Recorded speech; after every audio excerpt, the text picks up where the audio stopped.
So guys, hi guys, welcome back to my channel. So guys, आज की video में मैं देखने वाली हूँ हॉन्टेड लबूबू डॉल की न्यू हॉरर स्टोरी, वो भी एनिमेटेड। सो हम स्टार्ट करते हैं। विल्सन 13 साल का एक शांत सा लड़का था। उनके पास की कॉलोनी में एक बड़ा सा घर बिका था, तो उस घर की चीजों की एक सेकेंड हैंड सेल लगी थी। वो अपनी माँ के साथ उस सेल में गया और वहाँ उसकी नजर एक खिलौने पर गई, एक सुंदर सी लबूबू डॉल पर।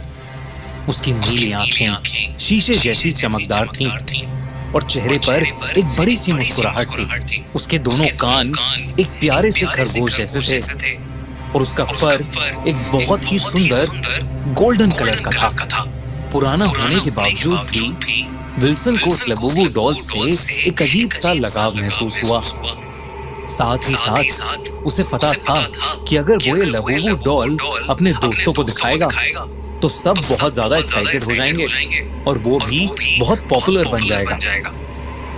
काफी जिद करने के बाद उसकी माँ एला ने उसके लिए वो डॉल खरीद ली। घर लौटने पर विल्सन ने उस लबूबू डॉल को अपने कमरे की शेल्फ पर रख दिया और अपना होमवर्क करने लगा। लेकिन जब भी उसकी नजर उस लबूबू डॉल पर पड़ रही थी, उसे लग रहा था कि वो मुस्कुराते हुए उसे अपने पास बुला रही है। विल्सन अपना होमवर्क छोड़कर उठा और लबूबू के साथ खेलने लगा। इतने में ही उसकी माँ ने उसे नीचे बुलाया। जैसे ही विल्सन ने उस लबूबू डॉल को वापस शेल्फ पर रखा और वो वहां से हटा, एक भारी मेटल की ट्रॉफी सबसे ऊपर वाले शेल्फ से ठीक वहीं गिरी जहां विल्सन था। और अगर वो वहां से नहीं हटा होता तो वो सीधे उसके सर पर गिरती, जिसकी वजह से उसका सर भी फट सकता था। हाँ भाई, उसका सर भी फट सकता था एंड वो बच गया। वो लकी था भाई। विल्सन घबरा गया, लेकिन मम्मी की डांट से बचने के लिए ट्रॉफी वापस रखकर नीचे चला गया। अगले कुछ दिनों में अजीब से हादसे होने लगे। जैसे लबूबू डॉल में एक काला जादू है, वैसे ही C5 की नई हॉरर फिल्म विल्सन जब लबूबू डॉल से खेलता, घर में चीजें अपने आप गिरकर टूट जाती। कभी घर का बल्ब एकदम से शॉर्ट हो जाता, तो कभी घर की ग्लास विंडोज में क्रैक आ जाते।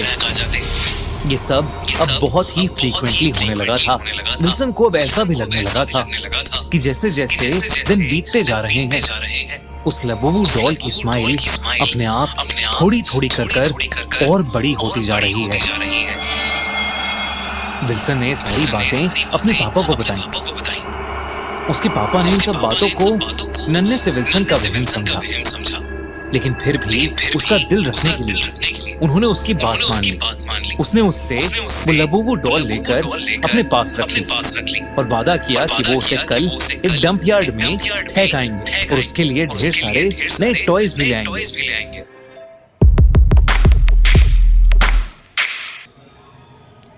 यस गाइस, सो ये तो अच्छी बात है। मतलब अच्छा हुआ कि वो उसके पापा लबूबू डॉल को फेंक आएंगे एंड उसके लिए न्यू टॉयज लाएंगे। That's good. ढेर सारे नए टॉयज भी लाएंगे।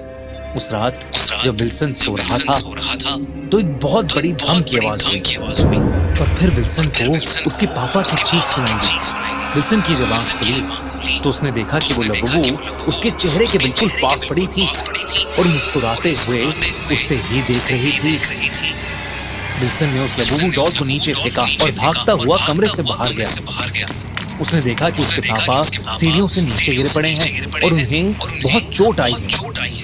उसकी मॉम फौरन उसके पापा को हॉस्पिटल लेकर गई और उन्होंने विल्सन को घर में ही रहने को कहा। विल्सन बहुत डरा सहमा ड्राइंग रूम में ही बैठ गया। उसकी अपने कमरे में उस लबूबू डॉल के पास जाने की हिम्मत नहीं थी। कुछ ही पलों में सोफे पर लेटे लेटे विल्सन की आंख लग गई। रात गुजरी और उसकी मॉम ने उसे उठाया तो उसने देखा कि वो लबूबू डॉल अभी भी उसी सोफे पर है। उसने अपनी मॉम को सब बताया और उसकी मॉम ने वो डॉल घर के बाहर वाले डस्टबिन में फेंक दी। विल्सन को लगा कि शायद अब सब ठीक हो जाएगा, लेकिन उस रात विल्सन ड्राइंग रूम में बैठा टीवी देख रहा था जब अचानक से उस कमरे में पड़ी एक रॉकिंग चेयर अपने आप हिलने लगी। जब विल्सन ने गौर से देखा तो उस चेयर पर वही लबूबू डॉल पड़ी थी। जैसे ही विल्सन ने उस डॉल को देखा, उस डॉल की आंखें भी मूव हुई और उन्होंने वापस विल्सन को देखा। विल्सन बहुत ज्यादा डर गया।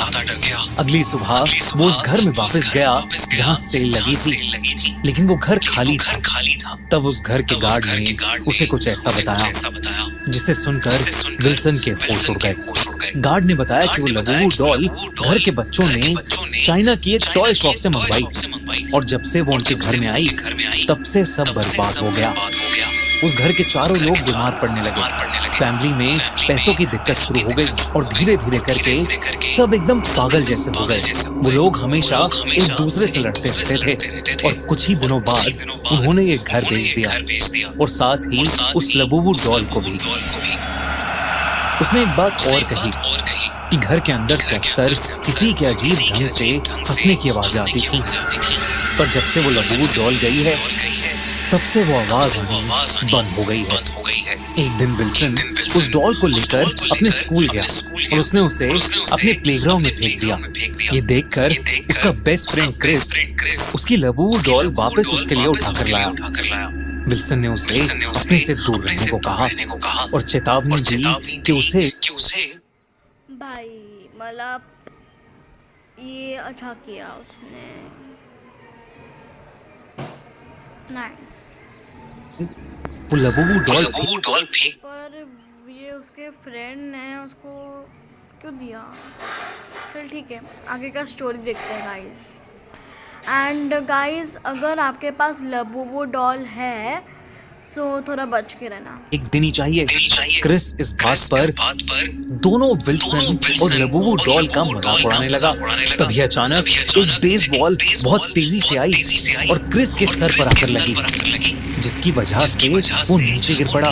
प्लेग्राउंड पर एक बहुत ही नुकीली एक बड़ी सी कील पड़ी थी जो सीधा क्रिस के सर में घुस गई और उसकी ऑन द स्पॉट डेथ हो गई। स्कूल में सबको लगा कि ये एक फ्रीक एक्सीडेंट है। I am sorry guys, because क्या हुआ ना, ये मेरा एक घर का फैमिली मेम्बर आ गया था। I am so sorry. तो अभी हम स्टोरी कंटिन्यू करते हैं। अब विल्सन को एक चीज समझ आ गई थी कि वो लबूबू वाकई किसी शैतान का रूप है। उसने उसी दिन उस लबूबू डॉल को काट पीट कर उसके अलग अलग पार्ट्स को भी जला दिया। लेकिन फिर उस रात वो लबूबू डॉल उसे अपने कमरे में ही मिली और इस बार उसके अंदर से एक बेहद अजीब सी डरावनी सी हंसने की आवाज आ रही थी, जैसे वो विल्सन का मजाक उड़ा रही हो। विल्सन डर के मारे रात भर नहीं सोया और उस हंसती हुई डॉल को देखकर कपकपाता रहा। अगली सुबह उसके पूरे शरीर पर किसी के दांतों के निशान थे। विल्सन के पेरेंट्स ये देखकर काफी डर गए थे। जब विल्सन ने अपने साथ हो रही सारी चीजें अपने मॉम डैड को बताई तो उन्होंने तुरंत एक प्रीस्ट को बुलाया। उस प्रीस्ट ने जब उस लबूबू डॉल को देखा तो उसने देखते ही उनसे कहा कि ये डॉल कोई आम खिलौना नहीं है, बल्कि एक बहुत इविल एंटिटी है। उसने सबको घर खाली करने को कहा और उस इविल लबूबू डॉल को एक पूजा करके एक मजबूत लोहे के बॉक्स में बंद कर दिया और उसे उसी घर के पास दफना दिया जहाँ की सेल से विल्सन उसे लाया था। विल्सन और उसके पेरेंट्स को लगा कि शायद अब सब ठीक हो जाएगा, लेकिन अगली सुबह उन्हें पता चला कि उस प्रीस्ट की एक रोड एक्सीडेंट में डेथ हो गई है। विल्सन और उसके पेरेंट्स ने ये खबर सुनते ही उस घर को बल्कि उस शहर को ही छोड़ दिया और कहीं दूर रहने चले गए। और उस दिन के बाद से उस लबूबू डॉल ने विल्सन को फिर कभी परेशान नहीं किया। पर आज भी विल्सन को उस लबूबू डॉल के डरावने सपने आते हैं। ओके गाइस, सो ये था स्टोरी। सो ये मतलब इतना डरावना तो नहीं था, पर मेरे को थोड़ा बहुत तो डरावना लगा ही, बिकॉज ऑब्वियसली लगेगा ही सही ना। सो मतलब थोड़ा तो मेरे को डर लगा ही था, but then also it's okay. मैं इतना डरती नहीं हूँ किसी से भी। Okay, so this was my story and this was my video. अभी मेरे को ये वीडियो है ना थोड़ी सी तो डरावनी लगी। सही, आपको कैसी लगी कमेंट्स में बता देना and subscribe to this channel. तब तक के लिए बाय, और सब्सक्राइब कर देना। हाँ, okay, bye bye bye bye bye guys. हम अभी भी मैंने वीडियो बनने के मेरा मन नहीं करा। ओके, सो आपको ये वीडियो कैसा लगा एंड मेरा भी वीडियो कैसा लगा देखो कमेंट्स में ज़रूर बता देना and subscribe to this channel. Bye bye guys, love you all.